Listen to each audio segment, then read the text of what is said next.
Welcome back to the Marvel Movie Minute, a daily podcast which we disassemble a film from the Marvel Cinematic Universe into 1 minute segments and then examine it in obsessive and occasionally hilarious detail. I'm Kyle Olson from the Swashbuckling Ladies Debate Society podcast. Hey, and I'm Rob Cabasco. And Kyle. Yes, sir. We've been going on some real literary deep dives here on the Marvel Movie Minute. It's not just happens, right? This is. I say we talked a lot about guns, so it's good to sort of swing all the way to the other side and talk about literature. Oh, that's beautiful. Here's someone to think about today is James Joyce. He was born in 1882. He was an Irish novelist, short story writer, poet, teacher, and literary critic, regarded as one of the most influential writers of the 20th century. He passed on in 1941 at the age of 58. He is best known for his work published in 1922, Ulysses. It's considered one of the most important works of modernist literature. It chronicles the adventures of one Leopold Bloom, and it is, I would call it, a day in the life of a Dubliner, because it takes place in Dublin, Ireland, on a particular day. That day is June 16th, 1904. Ulysses is the Latinized name of Odysseus, the hero of Homer's poem, The Odyssey, and there are a great many parallels between Ulysses and the Odyssey. So a lot of people kind of see that.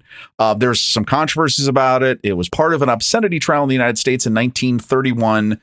There are some things that some of the characters do that made people uncomfortable. They probably still make them uncomfortable today. Yeah. And I didn't know this. Joyce fans worldwide celebrate June 16th as Bloomsday from the character Leopold Bloom.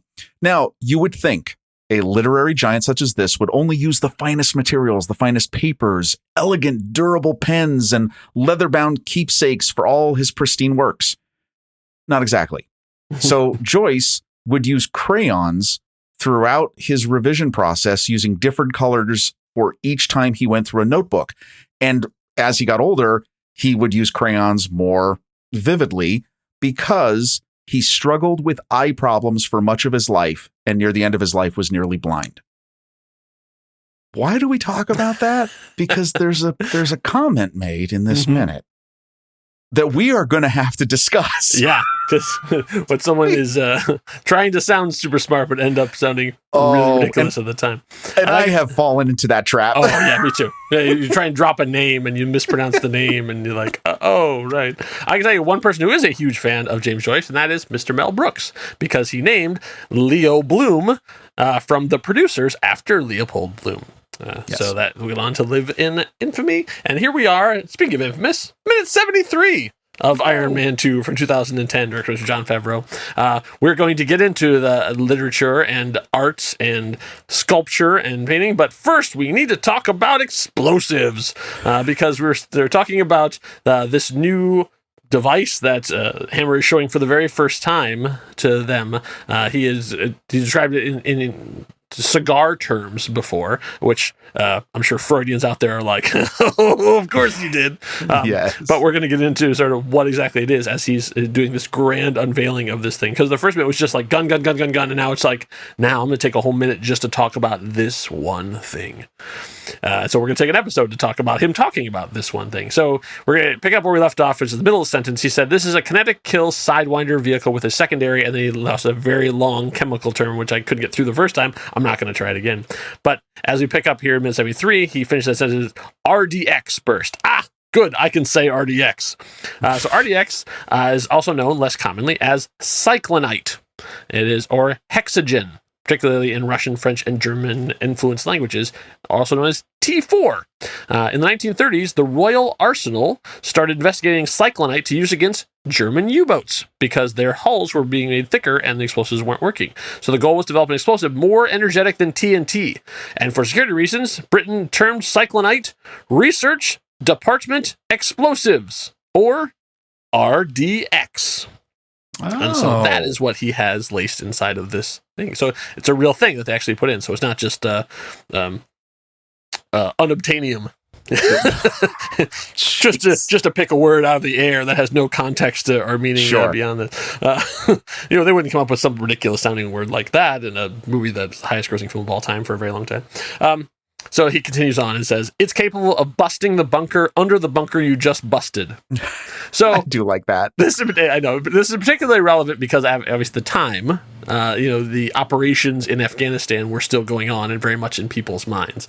So bunker busters were a very common thing that people were thinking about and talking about too, because the enemy was hiding in bunkers, and so they wanted to find ways to get in there. And so this is where the mother of all bombs comes from, and those kind of things. So this language is very specifically chosen, and so he says, if it were any smarter, it would write a book that would make Ulysses look like it was written in crayon.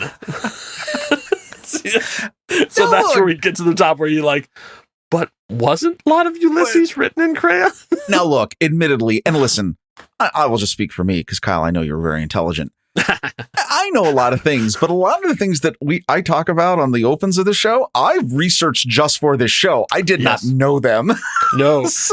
I say I have a couple of nerddoms I can really go deep on, and literature is not one of them. No, I have not read Ulysses, right? Like, no. I mean, I know enough. I know that it's important. That's what I know, right? And that's what they're showing here is that he knows it's important. And then he's saying, oh, it's like written in crayon. And it's one of those things where whenever we try to be snarky, and I think this is a rule for life, when you try to be snarky about information that you don't fully grasp, don't. Yeah. because it doesn't work. I say, I'm not disparaging anyone who has read Ulysses or who has taken time to study it too. Because I probably have spent way more time discussing the Power Rangers. And so I have nothing to be proud of. Right. Well, I mean, I'm not gonna. That's what I'm saying. I'm proud of you. Well, thank you. I say, but I'm not judging anyone I'm not judging them for their fandoms. If your fandom happens to be James Joyce, God bless you. Absolutely. May the road rise up to meet you. That's what I say. Oh, jeez. To my friends in the Emerald Isle, I apologize for this accent, but I don't get to break it out very often. And I lift a glass to James Joyce. Do you want to sing Danny Boy? We can. Oh, no, I don't. No, we don't. Oh, I'm going to spare you from that. So this is the beginning of a list of things. So he starts out with Ulysses, and then he continues on to say like the crowning achievement of his life in comparing it to Ulysses, and also he says would write in crayon, and it would read it to you. He says, "This is my Eiffel Tower." You all know what the Eiffel Tower is. We're not going to deep dive on that one. Well, there's no reference here, though. There's nothing about the Eiffel Tower. I was trying to think about this. There was controversy when the Eiffel Tower was built. Oh, you actually have some of the Eiffel Tower. Okay. Well, they're a little bit. I mean, because obviously people were not excited. It was built, I'm just pulling this out of my head.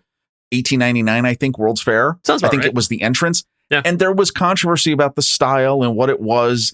The guy who was one of the main designers was comparing it to the pyramids, and everybody was like, dude, okay.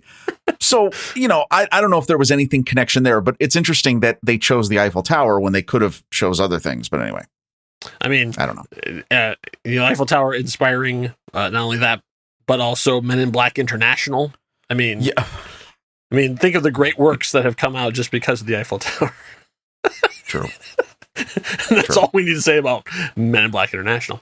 Okay, so he says, "This is my Rachmaninoff's third." So this I had to do a little more digging on because I wasn't exactly sure what he was talking about. So it turns out, like Google recommended this, and then I deep dive in and went, "Oh yeah, this is what they're talking about." This is Sergei Rachmaninoff's Piano Concerto No. 3 in D minor.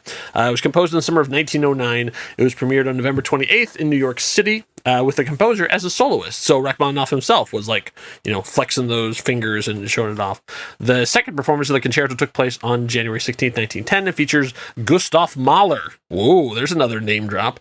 The work has the reputation of being one of the most technically challenging piano concertos in the standard classical piano repertoire. And how challenging? So much so that they made a movie about how a guy went insane after playing it. If you remember the movie Shine, that won Jeffrey Rush an Oscar.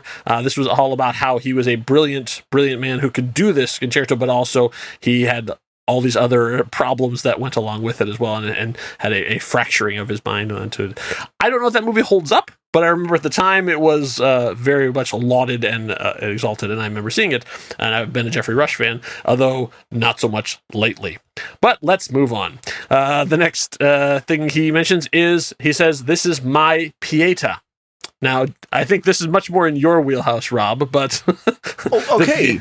So, yeah, interesting reference. If you remember an episode, we did a deep dive on this in the season 2 of the Marvel Movie Minute. We talked about this during a scene during The Incredible Hulk. Pietà, he's referencing here is Michelangelo's most likely, which this is the famous sculpture of Mary holding the body of Jesus after he's been crucified. It is, I think, if I remember correctly, it came out of German art. And yes, of course, obviously tied to Christianity in depicting this mother holding her son who has died. And Pietas have been used, that artists have adapted that to not just be Christian oriented, but like to depict a whole bunch of different characters. And we see Pietas in the MCU, which is funny. We saw one in The Incredible Hulk. We will see more of them again in the future of the MCU. And we even saw one in Justice League. So they get around. Yes. It's a also, comic book what I found interesting about when I was looking at the Pietà by Michelangelo, it's the only work that Michelangelo ever signed. Oh. Right? Yeah. They're like hugs and kisses, Mikey. It was weird. I don't know why he did it that way, but it's underneath Jesus' foot. Right. It's right on his foot. Yeah. No. Oh my God. Just Mike. Right. Interesting side note about the Pietà. If you ever look at it, if you ever study the Michelangelo's work, the figure of Mary is like almost 150% larger than what a human would be in that piece. Oh. You don't actually notice it, but she is like she's literally the Incredible Hulk. That's a great reference. She's the Hulk in that piece, holding a much more smaller human. I would say it's an important work because it balances the Renaissance ideals of classical beauty with naturalism, but that's just my unformed opinion. Wow. Okay, Justin, way to go. So, and also, thank you, Wikipedia. Yeah, no You're kidding. Always there when I need you. Always. So Justin continues on, and I would like to remind everyone that what he's about to say, he's still talking about a small rocket that's designed to kill people. Yes. He says it's completely elegant. It's bafflingly beautiful. It sounds like a perfume ad. Well, okay. Yeah. And it's capable of reducing the population of any standing structure to 0.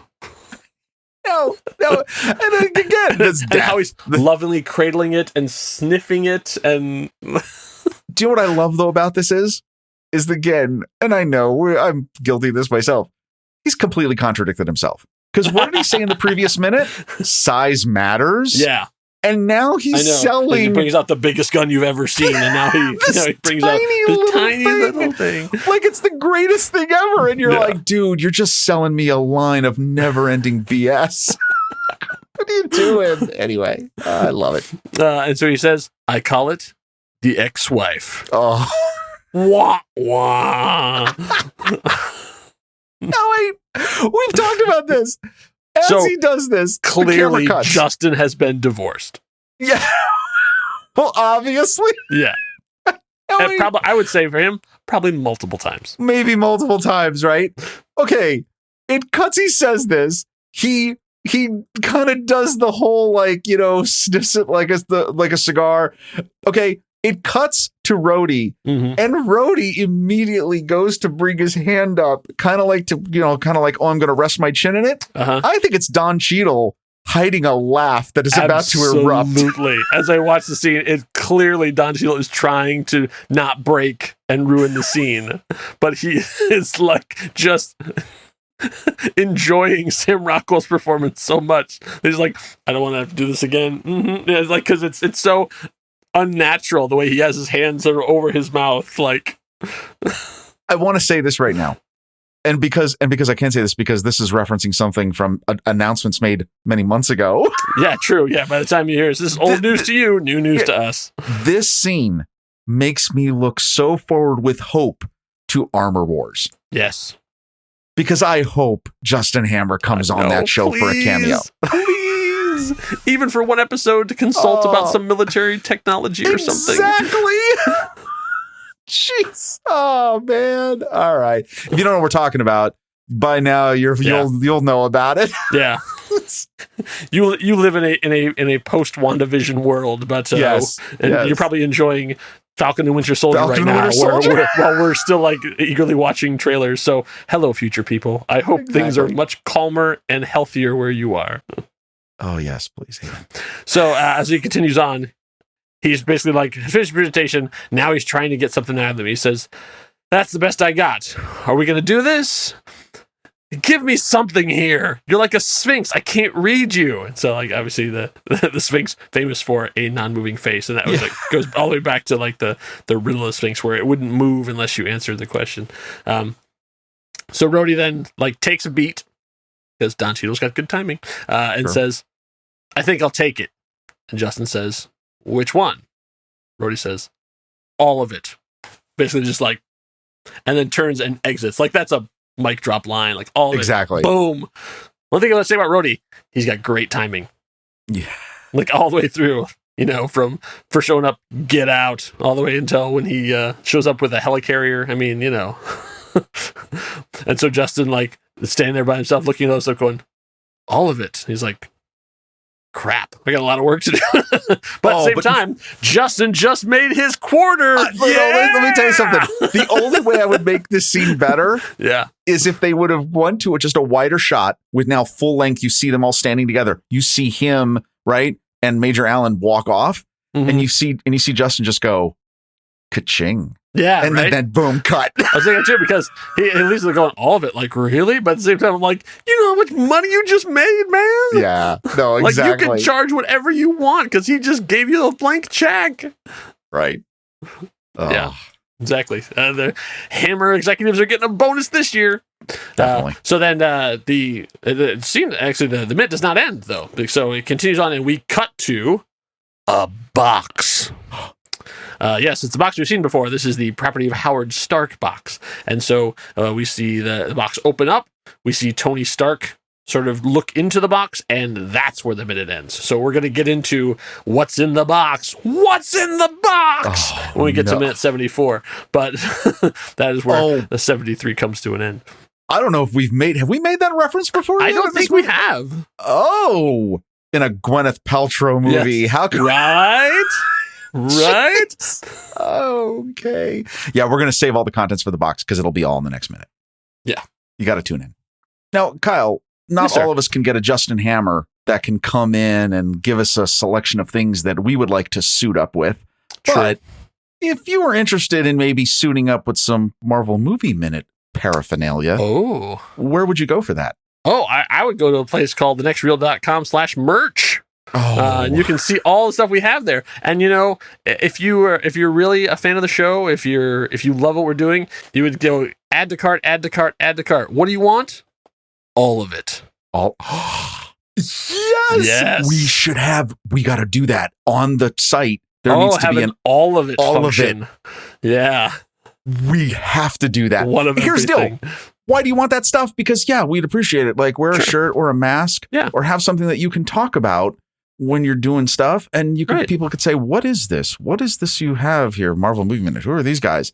You can tell them about all the wonderful things you've learned as you've listened to the minute-by-minute takedown of Iron Man 2. That's right. Because, listener, I've been meaning to talk to you about this, and I'm sorry it has to be here in front of Rob, but your fridge, it looks terrible. It's so boring. Like, it's missing something. It's missing a Marvel Movie Minute Season 3 magnet. That's really what's going to set it off, and your whole kitchen will just spring to life. Thanks for letting me. Thank you for letting me have this small moment with you. And now back to the show. We should. Now, if we were a store, we would put the magnets in the back of the store. Yeah. Those would be the $5 Costco chickens. And then you'd have to go through the store, and then you'd see the shirts and the pillows. I would say, as someone who's worked in retail, I would think that would be an impulse item. And I would put it right next to the register. So while you were standing there getting your stuff together, you'd look and go, oh, hey, I'll take a magnet too. Thank God I don't run a store. Because it would fail. It would fail. But in the back, store, magnets in the front, different. The Marvel Movie Minute store. I don't know what I'm doing. Anyway, please buy some merch. We'll buy some merch. And so we're going to dig into Tony Stark's past and a literal box full of Easter eggs in minute 74, and you do not want to miss it. Enough said. Bye.